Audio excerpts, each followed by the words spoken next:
Hello, everybody, and welcome to the Tip of the Ice-Burgh podcast, brought to you as always by InsideThePenguins.com.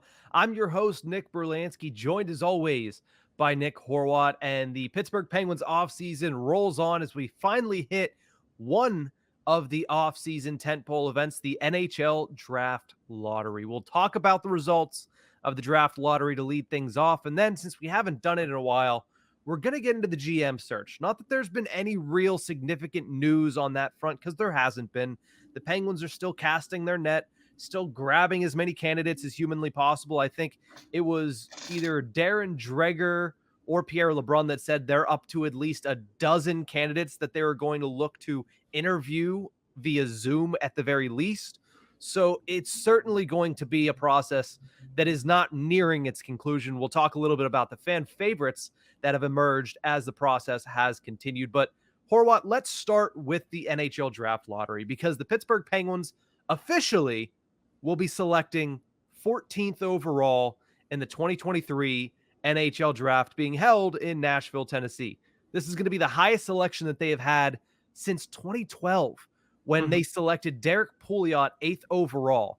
Pouliot had played 67 games with the Penguins over 3 seasons, scoring 2 goals and 12 assists. So safe to say that he didn't pan out for the Penguins, but still in the league, and there's something to be said for that. He played 8 games last season for the San Jose Sharks. So Horwat, were you surprised at all that the Pittsburgh Penguins stood pat at 14th overall? No, not at all. I mean, those numbers spoke for themselves, right? It was a 1.5% chance of moving up, and like a 0.2% chance of moving down, something weird.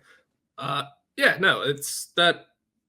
Let's be real here. Most of the order happened exactly as it was predicted to, Most up of it. until the very end. Yeah, it Mhm. was up until the commercial break. It was every number that you expected, every team that you expected. Bill Daly just rolling through the motions.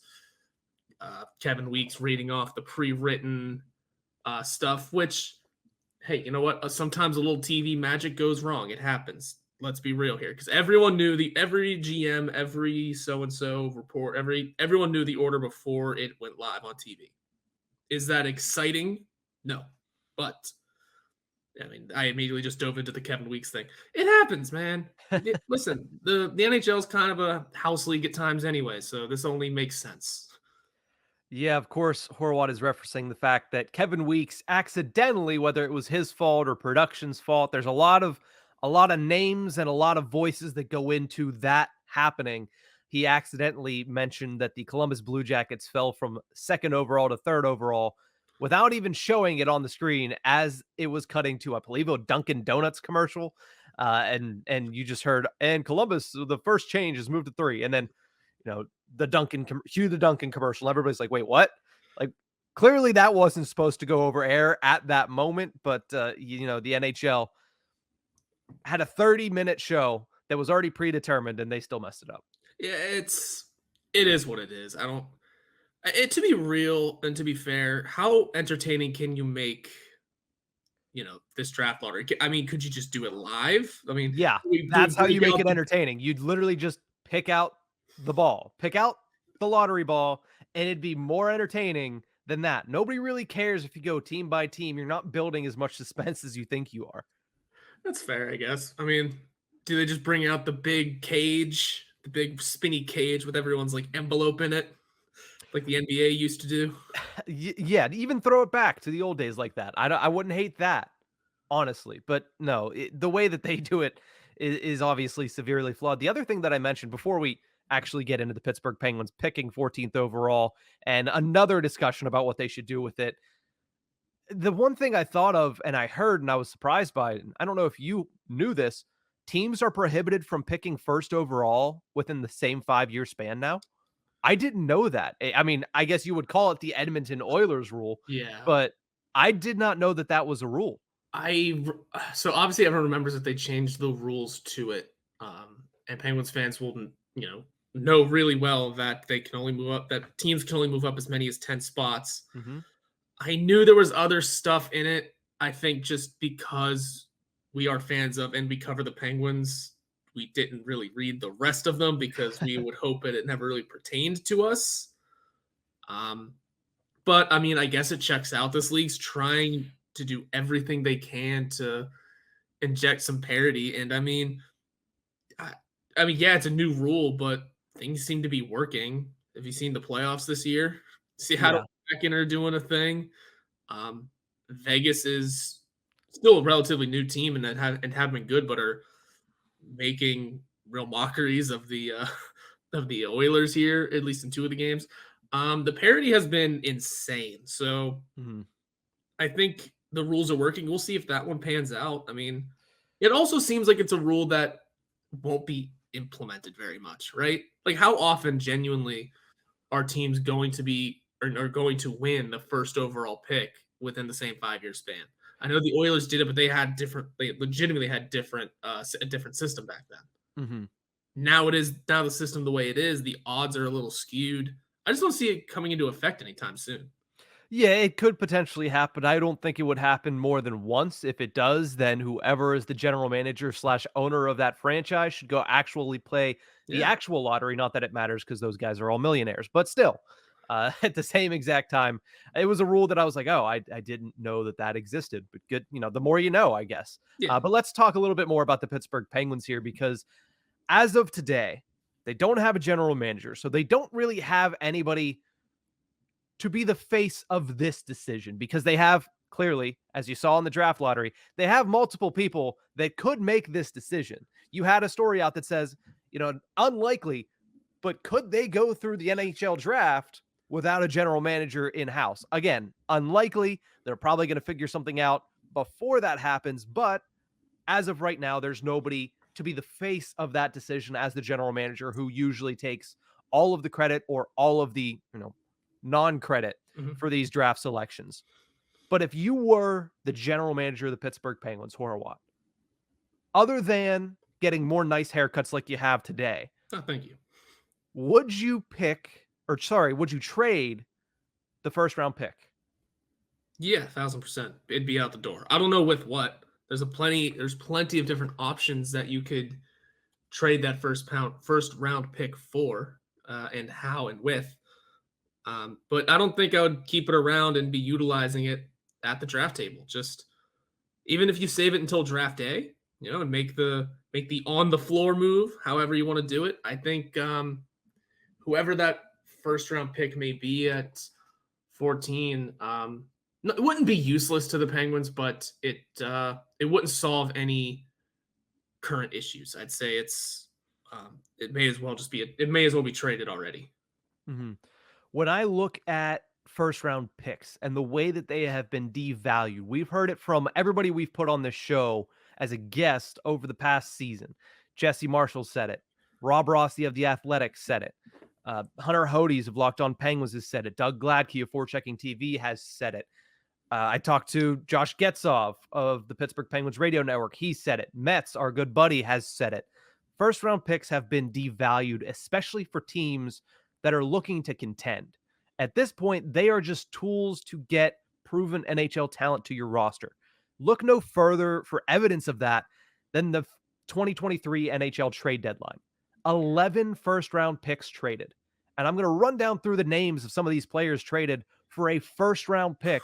And you tell me if you would have thought ever in a million years that they'd be worth a first round pick at the deadline. And keep in mind, most of these players fetched a first round pick and And more. then some, yeah. Tyler Bertuzzi makes sense. Yeah, I can. Jacob Chikrin makes sense. It definitely does. Philip Roenick, a conditional first round pick. Eesh, ugly. Vladislav Gavrikov and Jonas Korpisalo were a first round pick, and Jonathan Quick. And more involved, I believe, as well in that deal. That deal's an interesting one. It seems to have worked out, though. I don't know. That one's an interesting one. Gavrikov is a pending free agent. That's another wrinkle in that one. Yeah. Rasmus Sandin. I mean, he's playing like it, but no. Jake McCabe and Sam Lafferty, former Pittsburgh Penguin. Never in a million years would I have thought Sam Lafferty would be worth a first, but hey, here we are. Or even involved in a trade with a first round pick, unless it was strapped to him. Right? I don't know what he did this year to gain that kind of attention, but hey, you know what? Good on him.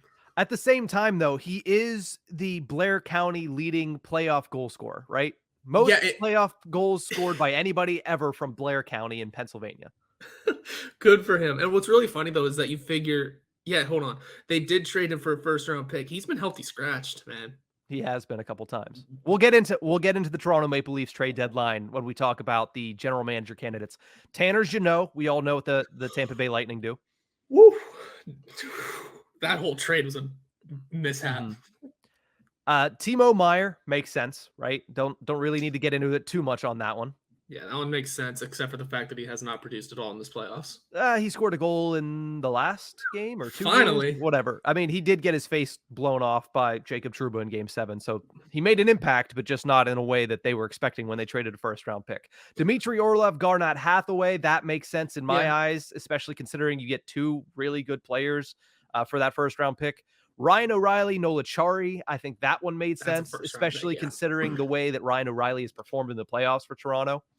And Bo Horwat, who was good in the regular season and also will be a New York Islander for years to come. So a lot of these players are good players that you're getting back for first-round picks, but it furthers the discussion that if you're a contending team, there's very little value to these first-round picks. If you're a rebuilding team, yes, they still have value, but you want to collect 2, 3, maybe even 4 first-round picks. We saw Arizona pick in the first round 3 times last season, including Logan Cooley at 3rd or 2nd overall, 3rd overall, whatever it was. I believe it was 2nd, but somewhere up there. If you're a contending team, it's very much not a value for you. And the Pittsburgh Penguins are hoping to be a contending team. So I would agree that if you're serious about being a contender, listen, I understand it. The prospect pool is barren. It's not there. But if you want to contend next season, or if you want to contend in the next couple of seasons with Crosby, Malkin, and Letang still performing at the level they are, this first-round selection doesn't make sense to stay in their hands. No, it doesn't. Especially considering, like you said, where those players are in their careers. It's just about time for them to, have someone to play with now. I mean, it's always been that time, but this is different. And, you want to make the team younger. Obviously, that's going to be a huge part of it. But in most NHL drafts, outside of the top 5, how many of those players are cracking the team immediately? Mm-hmm. I mean, I have a list here of the recent 14th overall selections dating back to 2015, if you care to hear about what some of the names on this list are. Yeah, and I'll hear them in just like a split second, but you have to look at, even last season. Last season was supposed to have a very deep draft. Mm-hmm. Juraj Slafkovsky made the team out of the draft. Simon Nemec went 2nd overall. I pulled up the list for you. I haven't heard his name yet in the New Jersey Devils organization. Mm-hmm. Logan Cooley, 3rd overall. We know he went back to college. Shane Wright. Okay, well, that's a whole different situation, but he ended up not really cracking into the NHL right away because circumstances. Cutter Gauthier, I forget if he played with the Flyers this year. I don't think so. If he did, it was very limited. Like, he didn't play the entire season. I don't think he played more than half the season. Yeah. If I had to guess, I didn't watch much Flyers hockey, Horwat. Looks like he played in Boston College this past season. So no, like you're even your top 5 draft picks are not normally cracking the roster right away. So now that we're at 14, no, we need a guy who can play in this roster right now. Mm-hmm. And here's the thing with the 14th overall selection. And when I say these names, I'm not by any means saying that, especially in the last 3 seasons, these guys aren't a bust, especially last season, because you need time to see if this prospect is going to develop to judge whether or not they're a bust. But the Pittsburgh Penguins right now, in our eyes, if we were the GMs, you're not looking for 6 years down the line. You're not looking for 7 years down the line. You're looking for in this year or in the next couple of seasons, 2, 3, maybe even 4 seasons. That's your window right now. And these players, most of them are not contributing in a factor that trading the pick would end up getting you a player that would contribute for, right? You trade the pick, the guy's going to contribute this season, probably the next couple of seasons. If you take the pick, probably not going to contribute in the next couple seasons, nowhere close to what you're going to get for him. But 2022 was Rutger McGroarty. I really liked Rutger McGroarty in last year's draft process, knew he wasn't going to fall to the Pittsburgh Penguins in the 20s. So we'll see what he ends up doing for Winnipeg. But again, just got drafted less than a calendar year ago. 2021, a name I've really, not lie to you, never heard. Isaac Rosen to Buffalo. Nope, never heard of it. And Buffalo, shocking, actually. They're full of young talent that has cracked the NHL. Exactly. 2020, Dylan Holloway has played some time in Edmonton, has been a depth guy for Edmonton as a young player. I think he made it to the NHL last year during the playoff run, was like his first taste. But again, 3 years later, just getting his first tastes. 2019, Cam York to Philadelphia. We know he's there now, but he hasn't been a huge, no one on that team has been a huge impact player yet. So he's played a good bit this season for Philadelphia. This was his really, I think, first year playing at a substantial level, but look at where Philadelphia was. Yeah. The Penguins are there in 4 years, then it's not going to make a difference whether or not you take the pick or trade the pick. Yeah. Was Cam York one of those players I said we're going to be a problem for the Flyers for a very long time? Yes. I feel like he may have been. Yes. Yeah. 2018 was the Flyers as well, Joel Farabee. Well, we know he's there. So 4 years, right? Like that's kind of your... Before you even get somebody to the NHL as a consistent contributor. Yeah. And of course, obviously a lot goes into, scouts picking certain players. There's all kinds of factors that go into it. But in the grand scheme of things, when you draft someone, like I said, outside of the top 5, usually you're going to be waiting at least a year, 2, 3, maybe 4 until they actually crack the NHL. I mean, yeah, we picked 21 last year, but guys, we're not going to see Owen Pickering for a little bit still. He's just this upcoming season going to break into North American hockey. He might not even last the entire year. You don't know. He might go back to Swift Current for a season or something. I don't know how all that works, but which is still North American, but I get what you're saying. Professional, I guess I should say. I was like, wait a minute. I'm used to like the Europe. We've seen a lot of European prospects leave. Which is something. Yeah. We'll talk about that in a different day. Yeah, but that being said, like we're not going to see Owen Pickering at the NHL level for. We're coming up on the 23-24 season. Maybe not until 24-25, guys. And that's even just like for a sniff at the league. Like these guys have to progress themselves into the NHL, and barring a just skyrocketing potential, guys like Pickering or anyone else we pick at 14 isn't going to make it in right away. Yeah. Just to close this out, 2017 was Cal Foote from Tampa Bay. 2016, the best player on this list, Charlie McAvoy to Boston. And 2015 was Jake DeBrusk to Boston when they had 14th, 15th, and 16th overall selections in a row. And DeBrusk was one of them. But yeah, Charlie McAvoy, the best player on this list. And yes, would it be nice for the Pittsburgh Penguins to select a potential Norris Trophy level defenseman at 14th overall this season? Yes. Do I want to wait till 2030 to see him reach that potential? Not particularly, considering the actual circumstances of the Pittsburgh Penguins right now.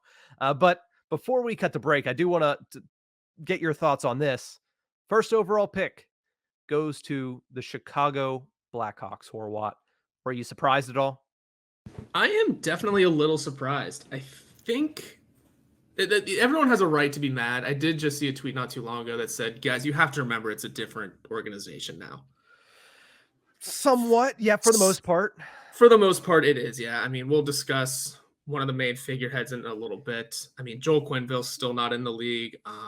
I think Jonathan Toews is really the big focal point of it at this point, right? He's the one that's still there who has had everyone knows what we're talking about, I'd assume, by the way, with the Brad Aldridge situation in 2010. But that being said, it's a different organization. And even in a few years' time, it will be a complete turnover, right? You would assume. I mean, how many people are still with the team that were there in 2010 and 2011, right? It's not many. I mean, even Patrick Kane is gone at this point. Jonathan Toews is still sticking around. Everyone aside of that, it's not much. So you do still have the right to be angry at the team and at the league for not taking any more supplemental discipline against them. But it's a different team. And if Connor Bedard hits his potential in Chicago, face of the league. Yeah, I think when you look at this, or when I looked at it, I was like, first of all, of course, Of course, it's the Chicago Blackhawks. I mean, you look at the three teams that were up for Connor Bedard. It's Anaheim, who I'll talk about in a second because, oh my God, poor Anaheim. Columbus, who, yeah, that would have been fun. I mean, small market team, Connor Bedard, Johnny Gaudreau. That would be a lot of fun to watch, especially in an already loaded Eastern Conference and Metropolitan Division. But of course, he goes to the Chicago Blackhawks because the Chicago Blackhawks are one of, if not the most marketable teams in the National Hockey League in the 21st century, right? They were one of the pillars of the post-lockout era for the Pittsburgh Penguins, for the National Hockey League. So it only makes sense that the first time they're really down there, they're getting the first overall pick that could be a generational talent. They have the honors of drafting, which we expect them to do, the 17-year-old phenom in Connor Bedard. But before we head to break, I do want to say one thing. I am so sorry to the Anaheim Ducks. I really am. You finished second in the draft lottery for Sidney Crosby in 2005.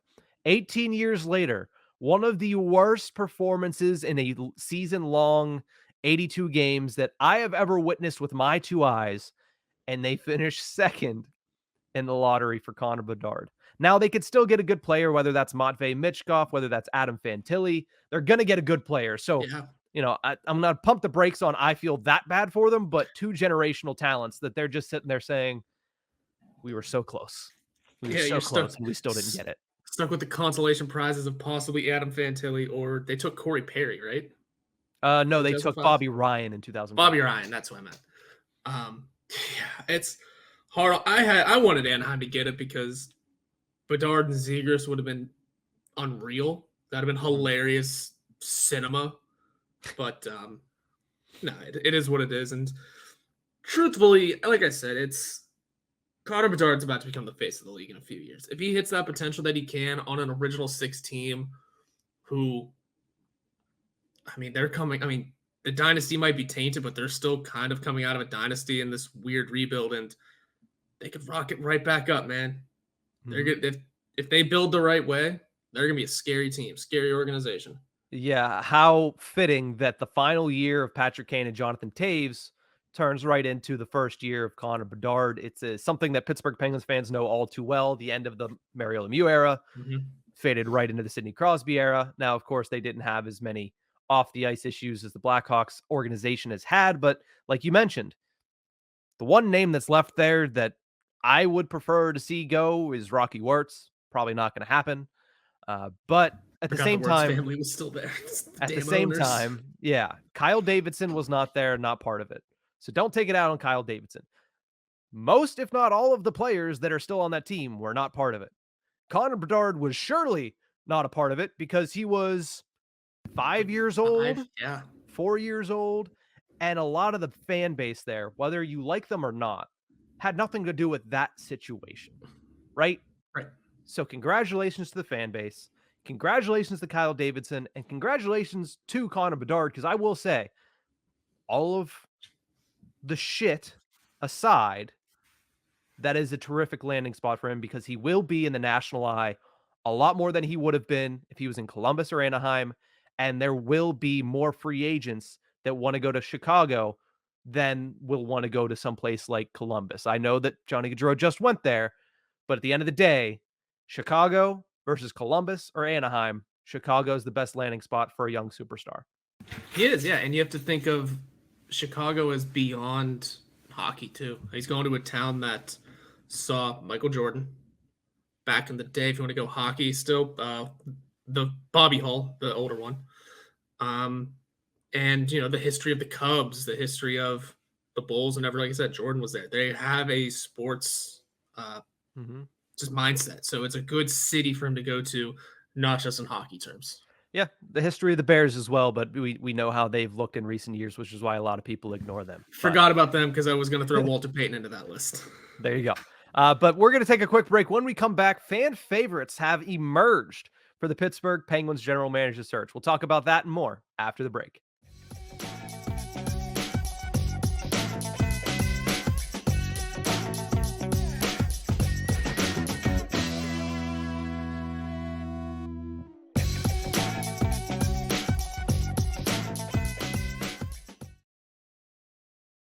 Welcome back to the Tip of the Ice-Burgh podcast, brought to you as always by InsideThePenguins.com. No real news, Horwat, on the Pittsburgh Penguins general manager search. Fenway Sports Group keeping a tight lip, saying we're not letting any leaks come out and we're not releasing any information as of yet. We've heard rumors, whispers, people that might be in the mix, people that might have drawn the interest. Wow, I can't speak today. Of Fenway Sports Group and the Pittsburgh Penguins. But we do know for sure that there are two fan favorites, right? Like we know for sure that the first couple of names that came out of anybody's mouth were Eric Tulsky and were Kyle Dubas. Those are the fan favorites for the Penguins' next general manager position, is it not? Oh, I've been shouting Kyle Dubas' name for months. Yeah. While Hextall still had his job, I was like, okay, so here's what's going to happen this summer. Hextall's going to get fired. Kyle Dubas is also going to lose his job. Not lose his job. His contract's up. Kyle Dubas isn't going to return because the Leafs are going to fall apart in a dramatic fashion. I didn't think it was going to be like that, but here we are. And the dominoes are going to line up perfectly. And I still do kind of believe that now. Yeah, when we look at Tulsky first, it's his second season as the assistant GM of the Carolina Hurricanes. He's been with the organization for 8 seasons. But what I've noticed as I've watched the Stanley Cup playoffs, because obviously anybody who wants one of these guys is going to keep a close eye on both of these teams who are both in the second round of the postseason. Outside of Sunday's Game 3 loss to the Devils, the Canes have been extremely impressive this postseason. They played the New York Islanders, who are a tough team to play in the Stanley Cup playoffs, and they were able to take them out in 6 games, and in that tough building as well in UBS Arena. And then they went out and just blew the doors off a Devils team that was riding high off a Game 7 victory in both Games 1 and Game 2. Now, they did get blown out in Game 3. We'll see what happens in Game 4, I believe, later this evening. But I just keep watching that and looking at this roster, and I'm like, it's such a good mix of veteran players, of youth. They play a great style of hockey, and part of that goes to Rod Brindamore, of course, because he's one of the best coaches in the National Hockey League.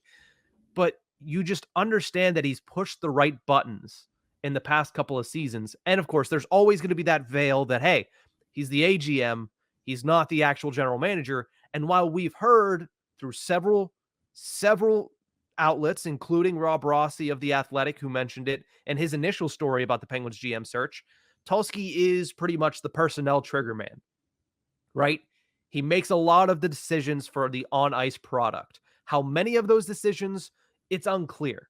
Does he have the final say or no? It's unclear. I would imagine Don Waddell has the final say as the general manager of the Carolina Hurricanes, but it seems as if when I look at this team, if it's all him or mostly him, I love the team that he's constructed. The Brent Burns move was amazing, right?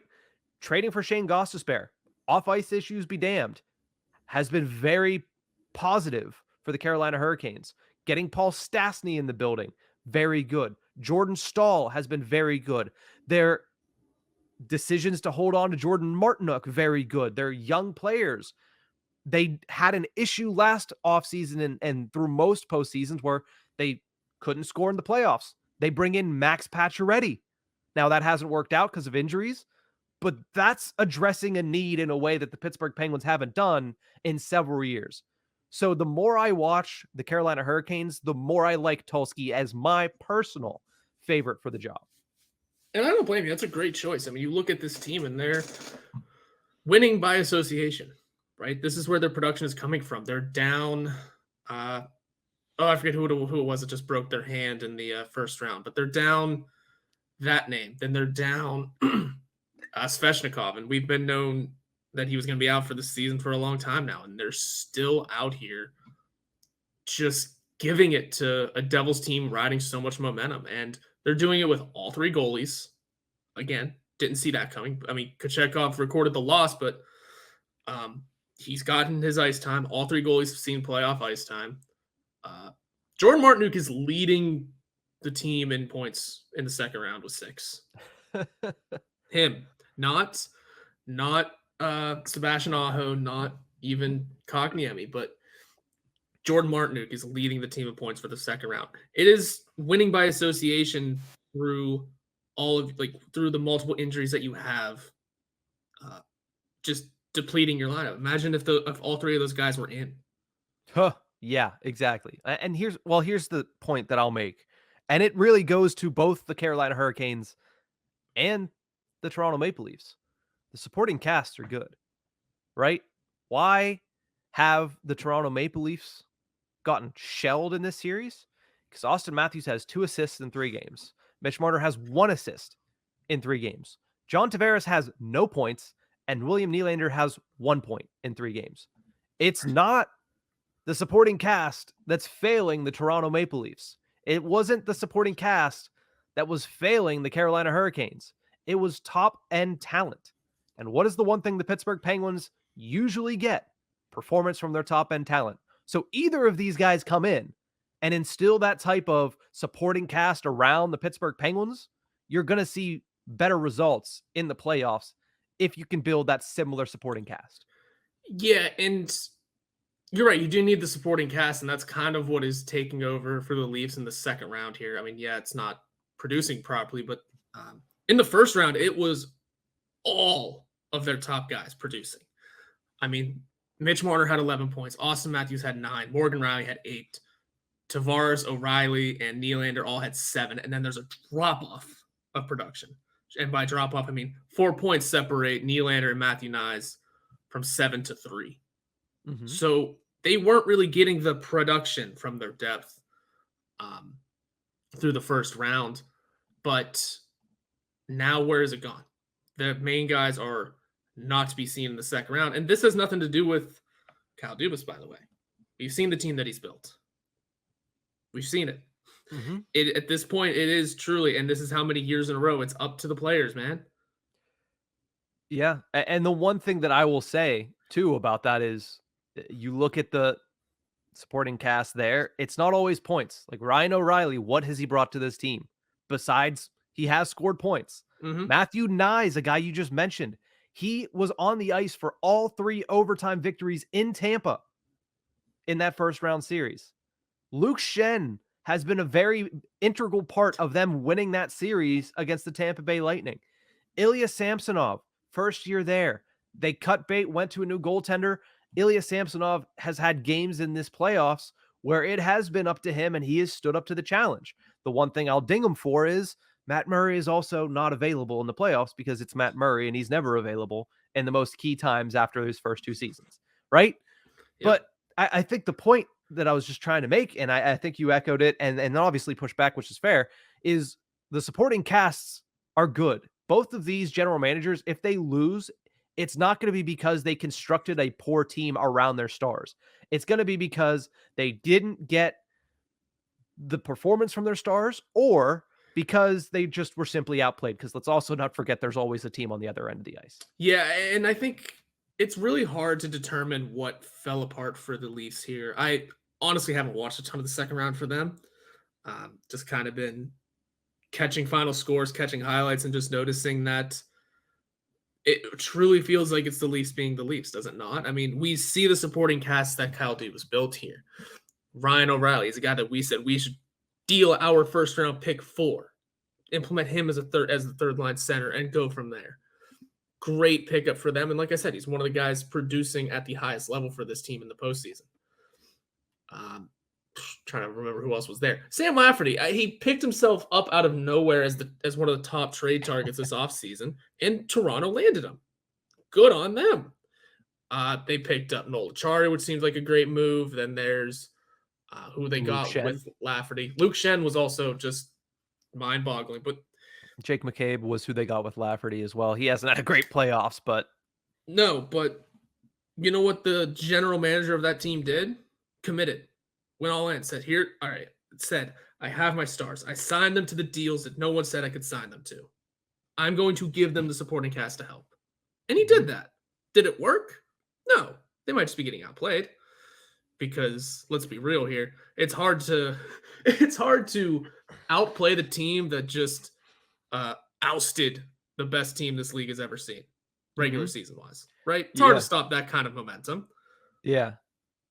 And also, Sergei Bobrovsky being playoff Sergei Bobrovsky. What? Ooh. What? Yeah. I also partially blame that fan base that touts itself as one of the smartest fan bases in the National Hockey League for actively calling for the Florida Panthers in Maple Leaf Square after they won that game. Yes. I mean, how stupid could you be with that? Like, first of all, it is mental midget status that you won a playoff series for the first time since 2004, and you're calling for the 8 seed, right? Yeah, wait, Don't call for the 8 seed. I just realized who won that series first. Who won their series first? Toronto. Did, right? Yeah. So I'll give, because it was going into game 7 for the Boston series, and they're saying, we want Florida. I was like, why? First of all, you want Florida, the team that is a sleeping giant that was a President's Trophy winner last year, that had a lot of their players injured this year, and has Matthew freaking Tkachuk, who is one of the best playoff performers we've seen in the past 2 postseasons. Yeah, okay. You clearly haven't paid enough of attention to either that series or how this league works, because you call for the worst team, you're going to get the better team. I thought it was a better matchup if they went up against the Bruins. So I'm going to give Leafs fans a slight benefit of the doubt, but then I'm going to immediately take it away. Yeah. So I'll give them benefit of the doubt of saying it's Leafs fans wanting to see the downfall of the Bruins in that moment, right? Awesome. Fair. We all wanted to see that. But immediately I go, why did you guys not want to play the Bruins? For multiple reasons. One, they're the team that knocked you out of the playoffs on multiple occasions in very dramatic fashion. You should have wanted to take that giant, right? You should have wanted that. Prove something to yourself. Prove something that not only did you win in the first round for the first time since 2004, but if you should have wanted the team that is coming in hot with the best record this league has ever seen. Yeah, no, I'm on your side with you should not have been making that kind of chant call. No. Now, anyway, back to Kyle Dubas. You get what you're asking for. That's the end of that segment. Absolutely. All right, continue. Do. Kyle Dubas. I said it before and I'll continue to say it again. He knows what it means to hold a core together. Is this Toronto Maple Leafs core going to get stripped apart? Maybe. He won't be part of it, though. He's not going to be the one calling those shots. He knows what it means to keep a core together. The Penguins have already done that. Our core is here. It's staying together. Now it is time for a good GM to build the right pieces around them. Mm-hmm. Get ready for a bunch of Sioux Greyhounds on the Penguins, but so be it. I think just because he knows what it means to hold a core and build around them, that's exactly what the Penguins need. Mm-hmm. And Kyle Dubas has this drive for analytics that apparently FSG kind of wants to look into. They've been wanting to build an analytics department even before Hextall was out of here. Yeah. Kyle Dubas is the perfect man to lead that charge, and you can give him the keys to the castle. Here is general manager. Here is president. Here is analytics leader. I don't know. Create positions, because that's the other beautiful thing about the current spot the Penguins are in. They have obviously the general manager role open. Mm-hmm. Brian Burke gone. They also obviously have the president of hockey ops gone, open. That position is open. AGM is also open. Fill that with whoever. And then from there, you're trying to build an analytics department. How many hires are you going to put into that? Well, we already have a couple people there, but who's going to head it up? Who's going to be a part of it? Mm-hmm. There's all kinds of directions that Fenway can take this team. Yeah. Kyle Dubas should, at least in my opinion, be 1A, top of the list, the big fish to get this offseason. Mm-hmm. Let him figure out this team from there. Hard to argue with that, Horwat. I do think the one thing that you said that hasn't been said enough times is that where the Pittsburgh Penguins are at right now, they can restructure this front office in any way that they want right now. Yeah. Right? There is no ties. You can restructure it the way that you want. You get a blank slate from a front office perspective. And you get a team that, yes, is not in the best of situations with their roster, but you do have Sidney Crosby at 8.7. You do have Malkin Letang under market value. You have one more season of Jake Gensel under market value.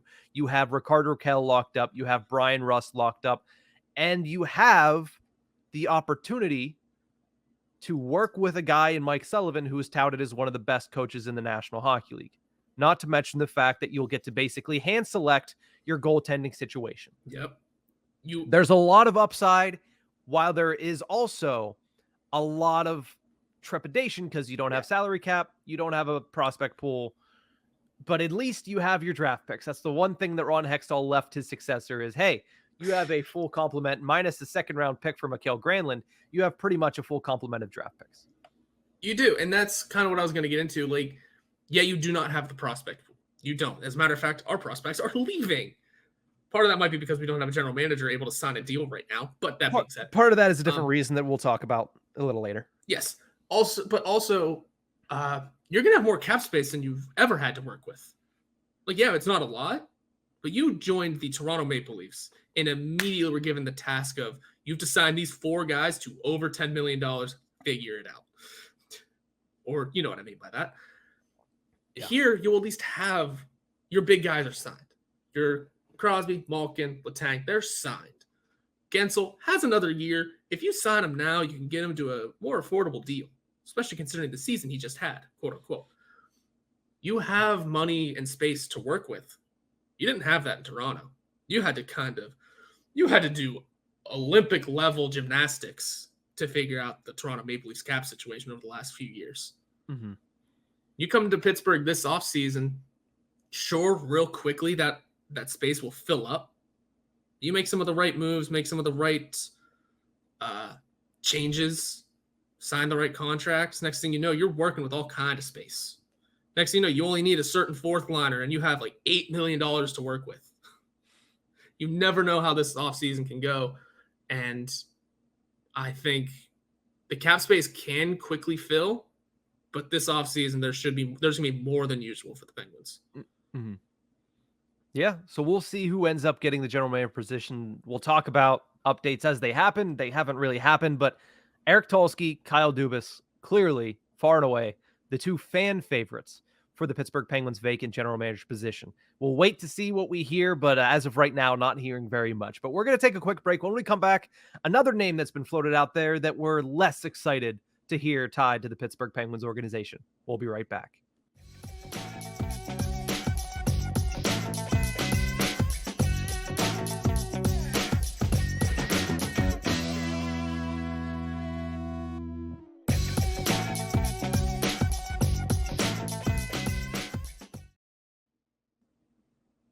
Back to the Tip of the Ice-Burgh podcast, brought to you as always by InsideThePenguins.com. Quick programming update. We have an episode today. Should have a Penguins to go tomorrow. Probably won't have anything on Thursday and Friday because I will be out of town. Therefore, there's also not very much news to discuss. So after that, we'll get back on our regular schedule, but it's been touch and go for the last couple of weeks. Thank you to all of our listeners that have kind of stuck around and dealt with that. But let's continue this discussion about the Penguins' vacant general manager position. Another name, according to Elliot Friedman of 32 Thoughts and Sportsnet, that the Penguins and Flames are interested in interviewing is Stan Bowman, former general manager of the Chicago Blackhawks, who we talked about a little bit in segment number 1. I don't have much new to say on this front because we've already discussed this. Obviously, we know why the Penguins would need clearance from the league in order to hire Stan Bowman. It is not good. They're not fun reasons. They're reasons that, honestly, if I was in charge of the search, would automatically disqualify Stan Bowman. But I'm not in charge of the search.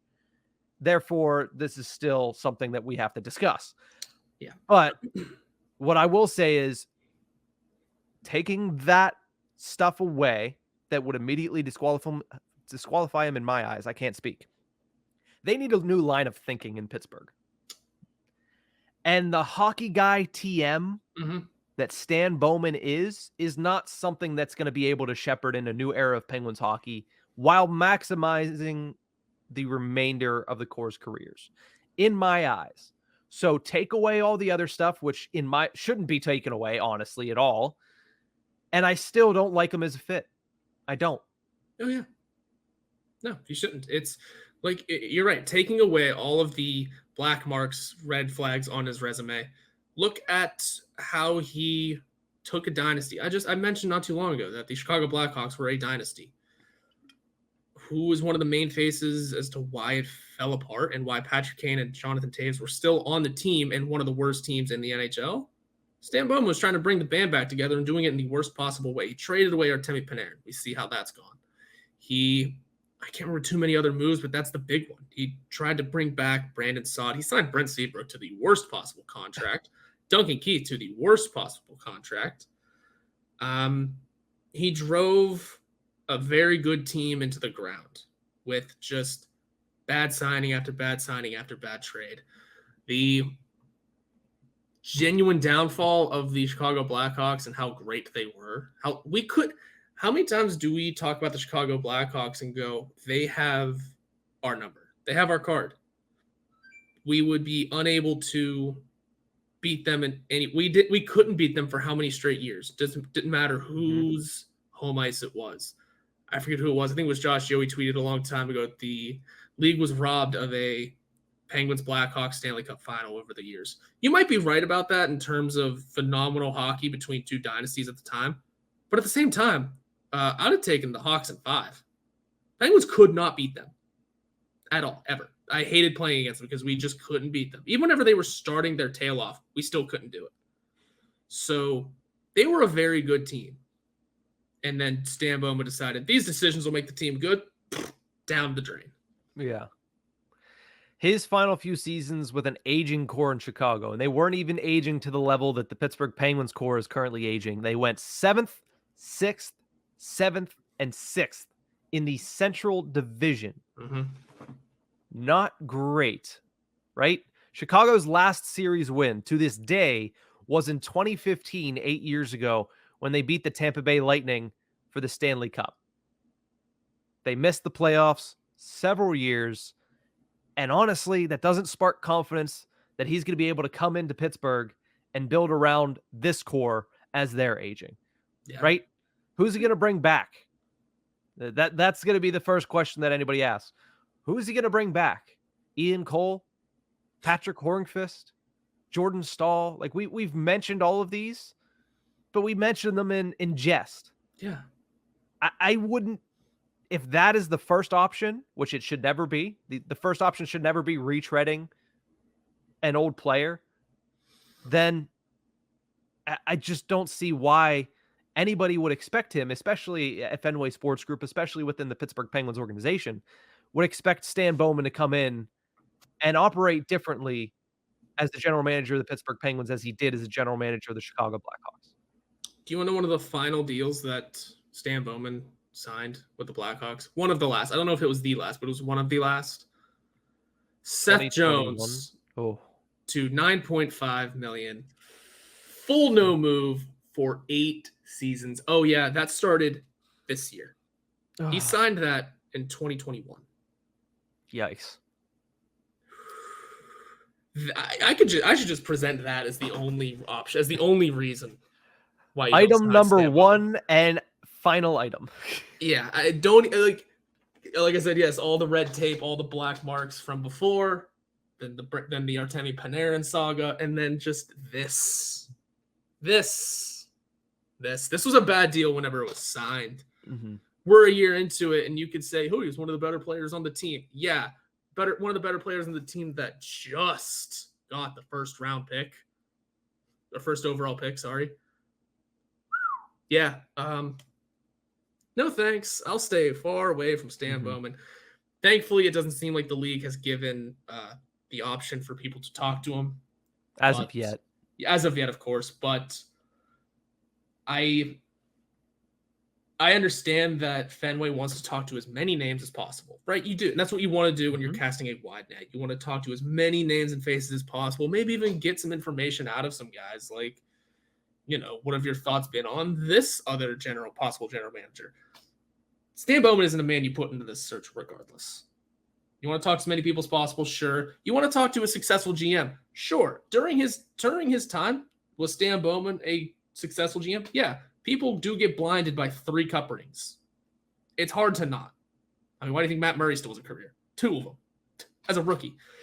But there's just too many marks against him that really shouldn't make him an option here.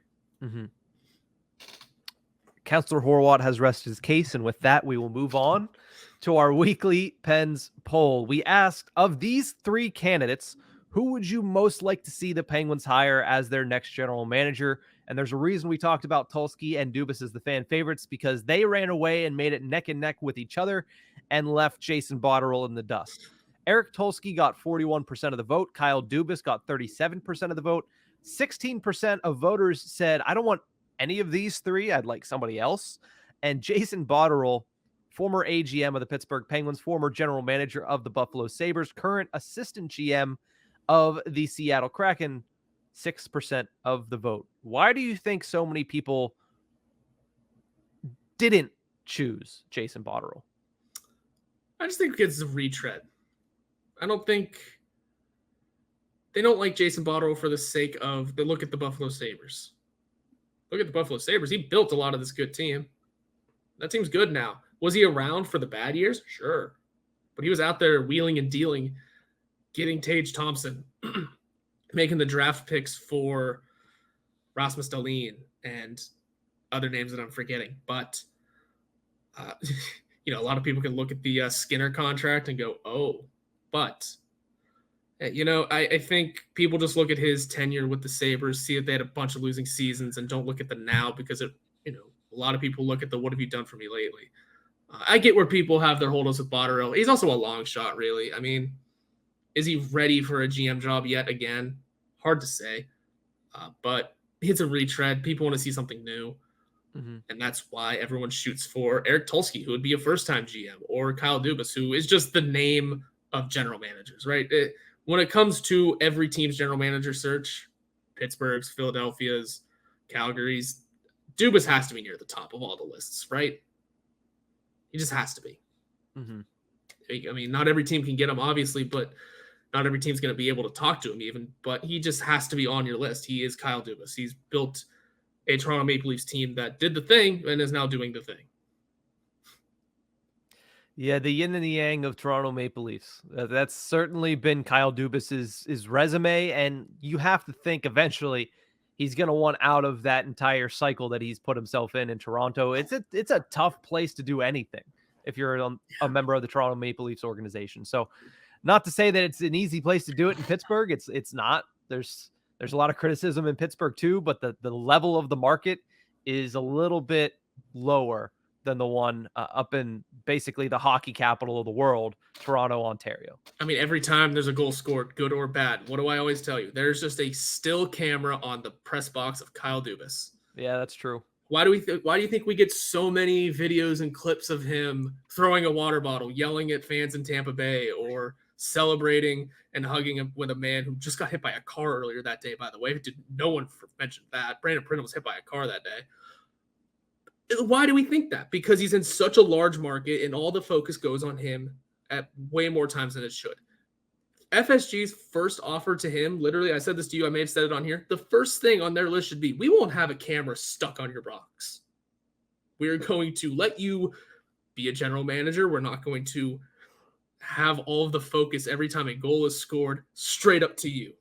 Mm-hmm. And this is also only on the Canadian feeds, by the way. People who watch ESPN will not see that. But look over Twitter. Those clips and those videos and those pictures are everywhere. Why? Yeah. Because he is the focal point of this team. He comes to Pittsburgh, he won't be. He'll still be a huge name and still make, and catch a lot of eyes, but it'll be the team doing the talking.